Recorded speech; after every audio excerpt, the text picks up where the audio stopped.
May 26, 1997. It's lights, cameras, celebrity, but it couldn't be further from Hollywood. As playful as it all seems, there's a real sense of paranoia and fear. People kept warning me, the authorities are going to screen all your videotapes. We'll all be arrested. It's Iran, where things are different.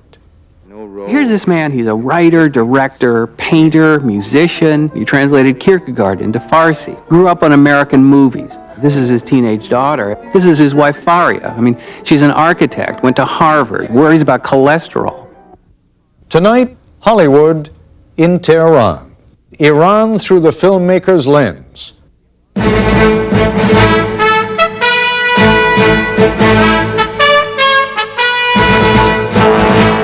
This is ABC News Nightline. Reporting from Washington, Ted Koppel. There are some grudges that Americans seem to nurse longer than others. Lord knows this program no doubt contributed to that mindset. Back in the days before it was known as Nightline, when it was still called America Held Hostage, and we tagged a number on the back, indicating just how many days it had been since the Ayatollah Khomeini's followers first seized the U.S. Embassy in Tehran. They did kidnap more than 50 U.S. diplomats, Marines, and intelligence officers, and then flaunted it for 444 days. Hard to believe, but that was nearly 18 years ago. We continue to perceive Iranians as wild-eyed fundamentalists. We paid little or no attention to their elections last week, even though it's suggested that things are loosening up a little. Of course, it doesn't help when U.S. intelligence catches the Iranian government shopping in China for the wherewithal to make poison gas, and they continue to have a fondness for sponsoring international terrorism. Still, what we are focusing on these days and what we remember of the Iranians from back in 1979 and 80 is not going to prepare you for tonight's program. The story, shot by an independent journalist, David Turacamo, is just a tiny window on Iran. But it's a happy reminder that it isn't always wise to judge an entire people by their government. We're going to meet a group of Iranian filmmakers tonight. Nice people. This is the enemy. This is an Iranian film crew at work at a location in northern Tehran. I spent 2 weeks with them. And I was terrified about coming here. I mean, the prospect of being an American in Iran alone, but it wasn't anything like what I anticipated. My son now, just now, my son is in North Carolina. The name of the city is Charlotte. Of course. The assistant cameraman's still pining for the American girlfriend he had before the revolution. I just want to see her one more time, you know. I don't know when, but I try to. I do everything to see her one more time. Yeah, this is Farmars Farazmand. He's the producer of the film. He's an entrepreneur who lost his shirt in the U.S. and came back to Tehran because, well, there's less competition. Farazmand in Iran, what I believe is not more than 3-4. What I believe, if I know myself. But in America, you can find Farazmand in each country, each state. In California, you can find 1 million, 2 million. I mean, that's different. It is my country. I know how to deal, how to make the business. His assistant, Mansour. Where do I begin to tell the story of how great love can be? The sweet love story that is older than...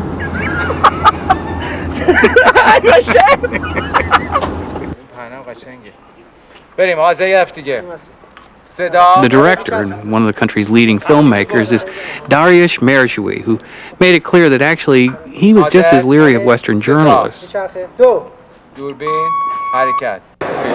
become a representative of the whole social and political and universal situation, which I'm not an expert. I don't know what's happening.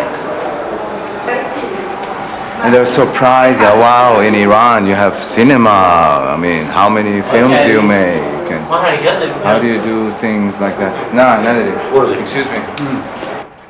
But it is surprising. I mean, they've been making movies in Iran since the 50s, but most of the stuff was cheap imitations of Hollywood.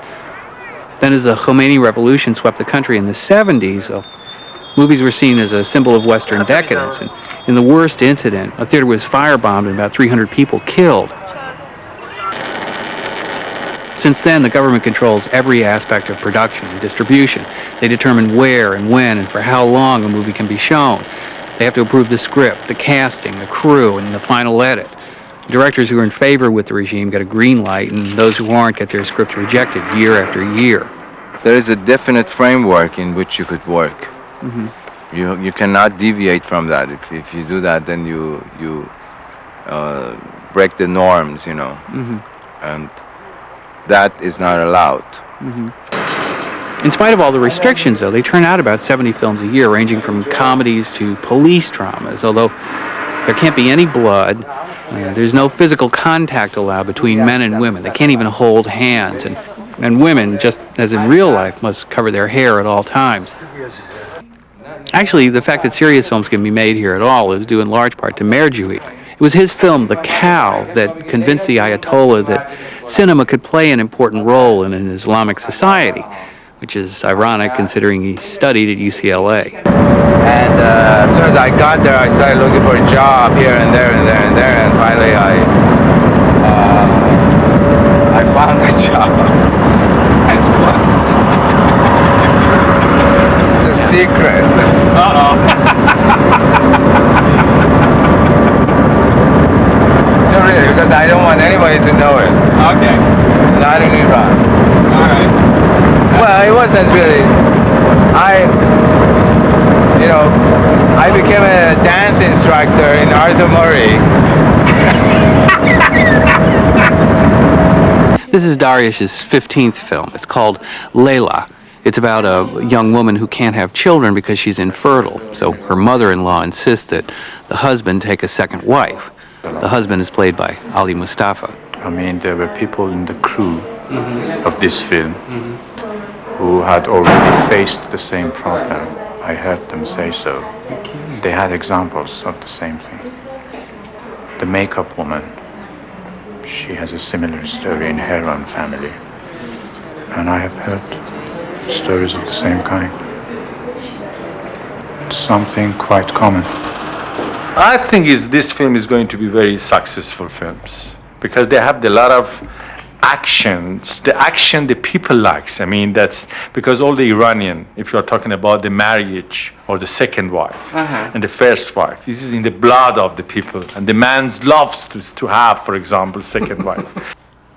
Well, I spent 2 weeks with these people, fascinated by the fact that they even watch movies in Iran, much less make them, but also hoping that this little unit, this film crew would reveal something about the larger society in which they live.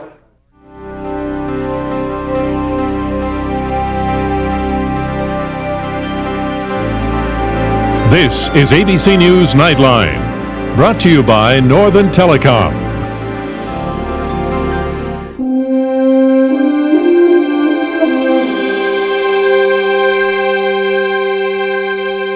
Well, it could have been any movie set anywhere in the world, almost.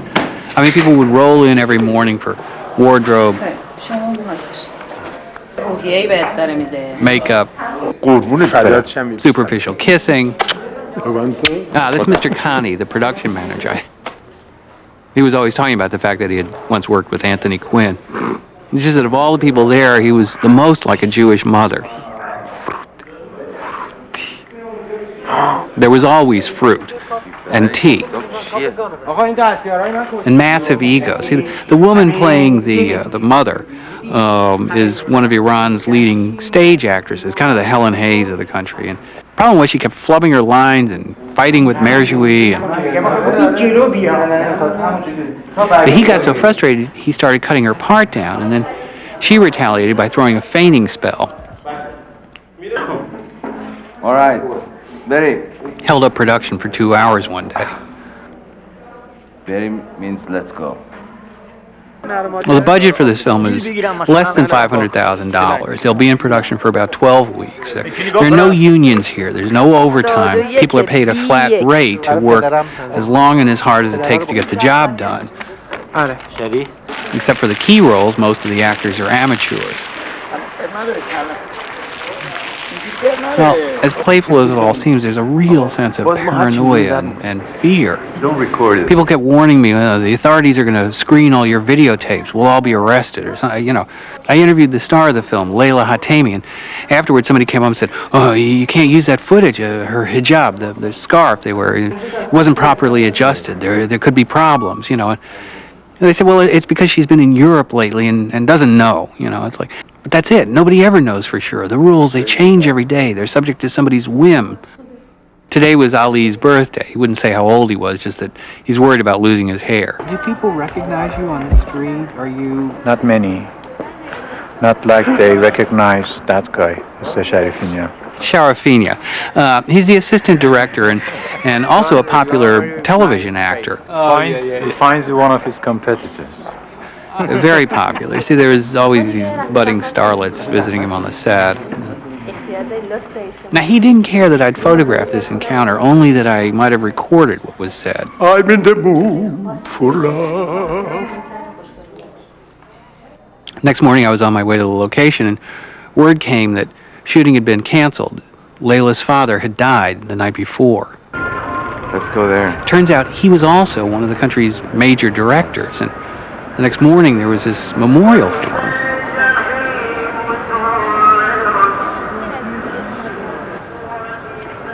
I mean, thousands of people had come out to pay their respects to a film director, well, and also to do a bit of celebrity watching.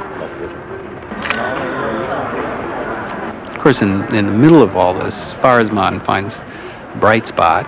What I thought that, you know, if this happens to her father, and now is better opportunity for the Dariush, because that's just started 2 months ago, the movies of his daughter, and going to be, you know, great for the movie. In other words, all this would be good for the film's box office. Well, they were supposed to start shooting again the next day, but... Problem, Mehrjui is sleeping. Mehrjui sleeping. Sleeping. Now? Now, today is sleeping at home. Tomorrow? And working. Hospital. Go to the hospital. Inshallah. Inshallah. Yeah, well, tomorrow came and another memorial. I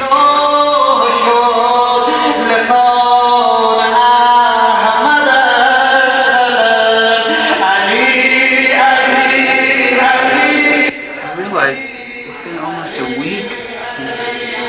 I don't work. Yeah, I'm getting nuts. Well, the floor of Mehrjui's office is littered with resume photos of would-be movie stars. Most of these people are new faces, you know. They haven't been in films or anything. That's how they come. Well, we went to lunch at some place near his office, and the whole time we were there was some guy lurking around. You can see him at the window there, peeking in. I don't know, like, I thought he's following me, I'm going to be arrested and questioned, or God knows what. And anyway, we finally leave the place. The guy plants himself right in front of us as we're walking down the street. What does he want? An audition.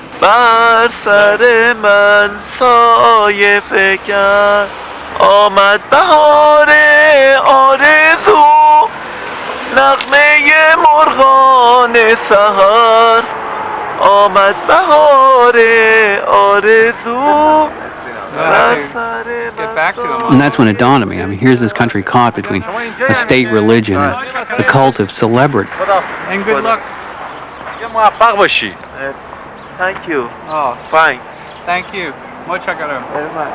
Motshakkaram. Goodbye.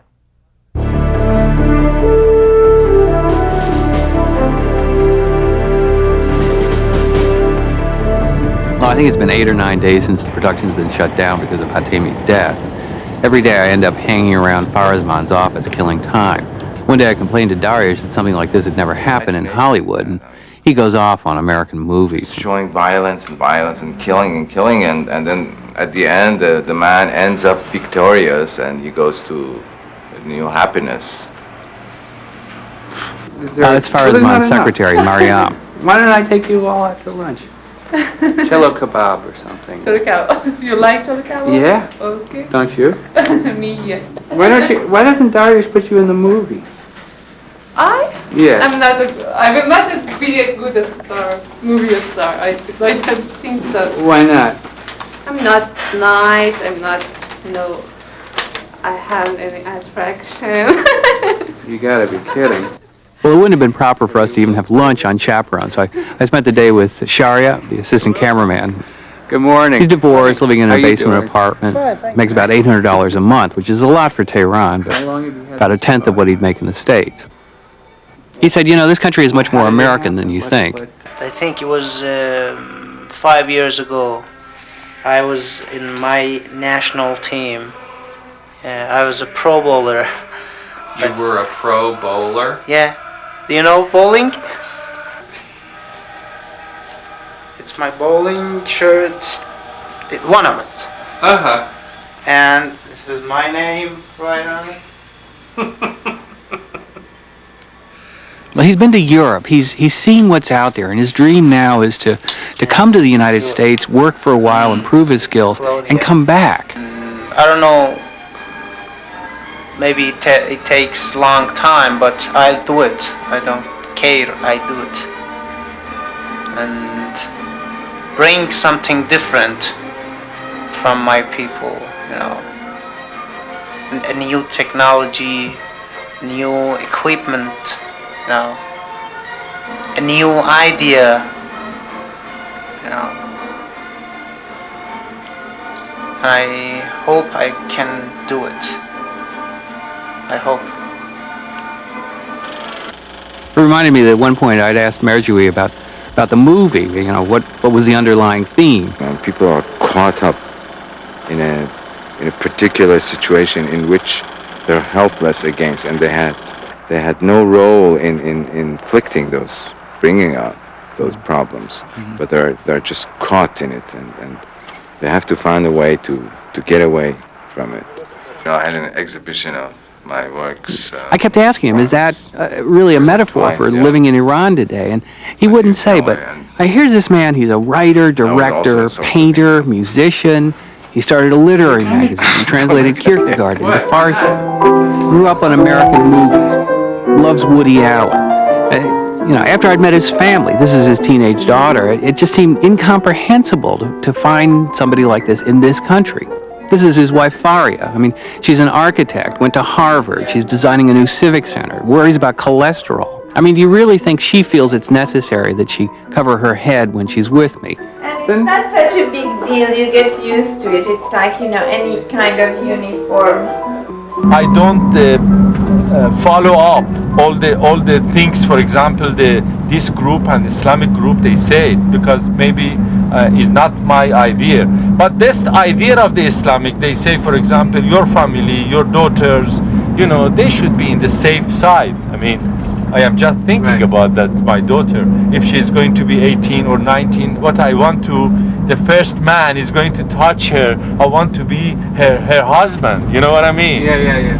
Of course, there it was, the world of family values, where rock music is forbidden. There's no sex or violence on TV or in the movies, where the church has become the state. But again, my idea is that we shouldn't get into extremes, We have to allow for a certain amount of freedom for the individual to make a choice, because by choosing, that's how he or she matures. And if we deny them this freedom of making choices, then they may turn out to be just robots, Well, finally, after about 10 days, work began again.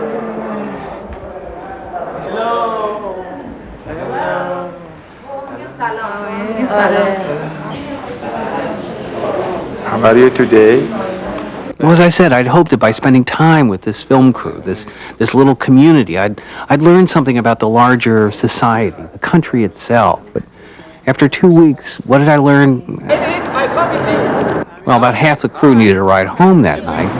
But what suddenly struck me was how much freedom I'd been given to wander around and talk to people, at least try to learn something. It dawned on me that someone, some official somewhere, had wanted me to see this. Whoa! Well, maybe not this exactly, but Oh, gee! as we all piled into this taxi and drove off, it was clear that someone had wanted me to see beyond the rhetoric and religion, to meet people with the same dreams and doldrums and fears and frustrations. Maybe this experience had left me with just as many questions as it had answers, but as I said goodbye to each of them that evening, I couldn't help but wonder, this is the enemy? I'll be back with a closing thought in a moment. So, when all is said and done, what's the point? Only this. It would make absolutely no sense to look at David Turakamo's new friends in Tehran and to conclude that since they seem to be very nice people, Washington should mend its fences with the government of Iran. That would be foolish. But it's also worth reminding ourselves every once in a while that just because a country is governed by bigotry and fear, it's still all right to feel affection for some of the people who live there. That's our report for tonight. I'm Ted Koppel in Washington. For all of us here at ABC News, good night.